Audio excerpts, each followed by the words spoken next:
Ongole triple IT మీద ఈ మధ్య పత్రికల్లో త్రిబుల్ ఐటీ తరలిపోతుంది అనేటువంటి కథనాలు రావటం, దీనికి సంబంధించి ఈరోజు త్రిబుల్ ఐటీ డీను అదేవిధంగా డైరెక్టర్ గారితో నేను పిలిచి మాట్లాడడం జరిగింది. దీనికి సంబంధించిన కలెక్టర్ గారితో అదేవిధంగా ప్రిన్సిపల్ సెక్రటరీ గారితో కూడా చర్చించడం జరిగింది. ఇక్కడ 14-19 మధ్యలోనే 2017లో గౌరవ ముఖ్యమంత్రి గారు శంకుస్థాపన చేయడం జరిగింది కనిగిరి దగ్గర.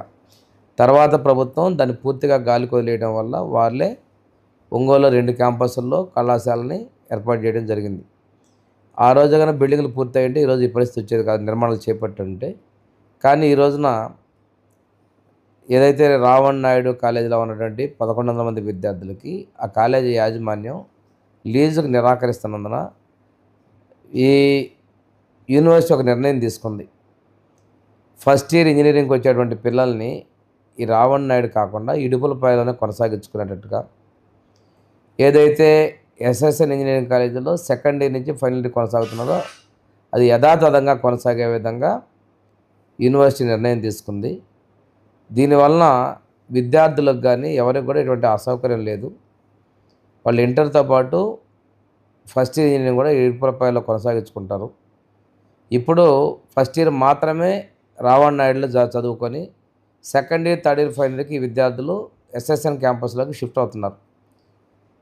రేపు ఇడుపులపాయల నుంచి డైరెక్ట్గా ఎస్ఎస్ఎన్కి వచ్చే పరిస్థితి ఉంది. ఇటువంటి అపోహలు వద్దు. విద్యార్థులకు కానీ పేరెంట్స్ కానీ ఎటువంటి ఇబ్బందులు లేకుండా యూనివర్సిటీ అదేవిధంగా ఇక్కడ ఉన్నటువంటి త్రిబుల్ ఐటీ డైరెక్టర్ చర్యలు తీసుకున్నారు. కలెక్టర్ గారు అదేవిధంగా ఎడ్యుకేషన్ డిపార్ట్మెంట్ సెక్రటరీస్ అందరం కూడా దీని మీద చేస్తున్నాం.